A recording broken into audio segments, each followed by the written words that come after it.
I think I found the first thing I don't like about Vanguard, or I guess the thing that's more annoying than anything, and that's for weapon inspects. They're not in the game yet whatsoever right now, but to inspect your weapon at this current point in Vanguard, you have to buy the ultra rare bundles from the item shop, which can cost anywhere from $20 to $30. So you have to spend that amount of money per single weapon to inspect it. And yes, there's been bugs and glitches, but those really haven't been a huge annoyance to me. This is like the first thing that Vanguard's done that I'm like, well, what's the logic in that? And I get that Activision is going to want to make as much money as possible, so having ultra rare weapon bundles with weapon inspects is going to intrigue even more people to buy them. But it just gives me nightmares at night. And I feel like the boogeyman chases me around in my dreams just because of this issue. And I mean, it's not really a big issue if you look at the game itself. Like, oh, you can't weapon inspect. Boo-hoo. But I mean, with Call of Duty in the past little bit, it's just kind of weird how we don't have weapon inspect right off the gate this year. A bunch of my friends were convincing me, or at least tried to convince me, that weapon inspecting didn't even come until like Modern Warfare Season 5. So they could have just been either gaslighting me, or I just have amnesia and can't remember weapon inspecting and when it was introduced to Modern Warfare 2019, because to my recollection, I've always been able to inspect weapons. Maybe Warzone time was when they added inspects, I don't know, but Cold War launched with them, and I thought Vanguard would have as well. And I guess the main issue for me is just making thumbnails, because I hate making thumbnails where every thumbnail is me reloading the gun. Like, if you look at my Cold War thumbnails, they're all weapon inspects, and I don't know what it is about weapon inspects. It's so much nicer in a thumbnail if you're actually like inspecting the weapon and like looking at it, other than reloading and then having that be the thumbnail. That is literally my biggest issue with this entire weapon inspect thing. I'm sure, okay, and when I say I'm sure, I mean I'm hoping they'll add like actual weapon inspecting into the game. That way I can make thumbnails in the future and it's not a pay to use feature, because it's really scummy. I mean, I wouldn't put it past Activision Blizzard to have weapon inspects only be in bundles from the shop, but hopefully in the future of the game they add weapon inspects for every gun in the game, regardless of what variant and regardless of what weapon it is. That'll just make thumbnail making so much easier, and it just adds a little bit of character to the game. And I don't know what it is about inspecting weapons, but it's so satisfying to inspect your weapons in COD, and I guess it always has been ever since it was introduced.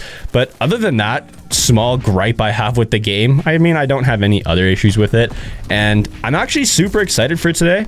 If you guys haven't seen on my channel, I did a setup tutorial, I think around Christmas. It's usually like my Christmas special video. I'll do a setup tutorial, and I don't know if I'm going to do that anymore, just because my setup rarely ever changes. And now that it's set up the way that I want it, I don't think I'm going to change it ever, rather than like upgrade a PC part here and there. And that's what I'm doing today. I'm going to go to Memory Express, which is like the Canadian version of what, I don't know what it is, but it's like, it's almost like, which is like you can find any computer part that you desire and they have them all in bulk. So they're usually at cheaper costs because they buy like hundreds of stuff and then distribute them throughout their stores.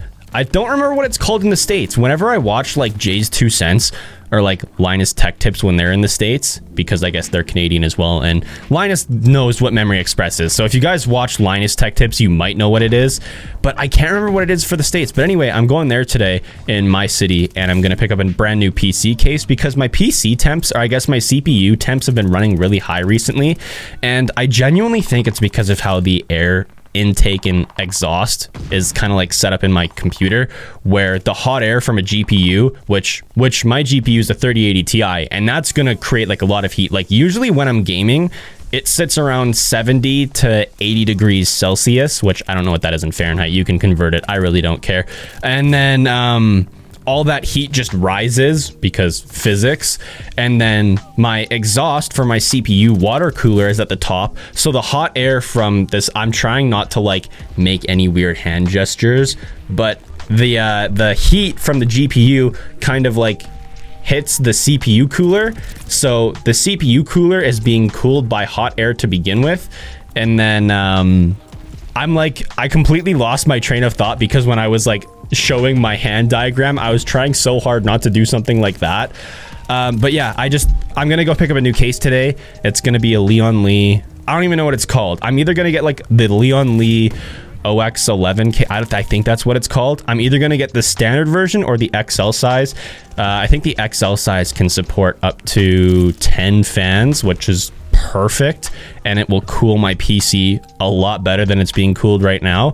And then with all my extra PC parts and stuff like that, instead of selling them, I'm literally just gonna build a second PC. I'm not gonna use it as like a streaming PC or like a gaming PC. I'm literally probably just gonna throw it in my basement for my family to use, and then when my family's not using it, then I'll probably just be mining like Ethereum or Bitcoin or something and trying to make like a little return on having that PC just not being used. And I'm thinking about doing it on my normal PC too, because I don't know what it is about like Bitcoin and all that stuff, but it seems so tempting to get involved with, because you hear the stories of like the overnight millionaires and the people that have mined Bitcoin forever now are now multi-millionaires. And there's that story about the guy that bought Domino's Pizza with like 16,000 Bitcoin back in like 2011, 2012. But if he saved that Bitcoin in today's market, it's worth like $100 million. And like, it sounds so intriguing. Like, I'm not getting into NFTs or anything like that, because I still see those as stupid, but like Bitcoin and like cryptocurrency itself, I mean, I'm not gonna buy any. Like, I'm not gonna say, hey, I'll buy $1,000 of crypto, please, but I'll mine it, right? And then whatever I do with the mined currency, I'll just sell it. And you can make anywhere from like $3 to $7 a day while mining it.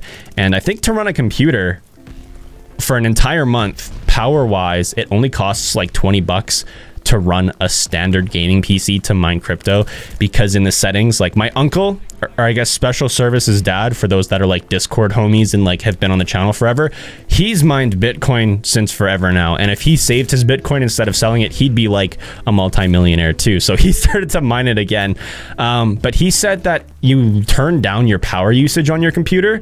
So that means you can use less power and still make the same amount of money as if your computer was full power, which is fantastic. So I won't have to pay as much in electricity for a month, even though I don't even pay for electricity.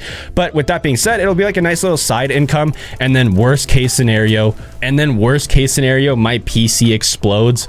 Well, then I have a solution, or I guess a backup PC. And I'll probably use that for VR too, because it's going to be in my basement, which has a lot more wide open space than my room, which has a bed in the middle of it. So I'll actually be able to like play proper VR down there.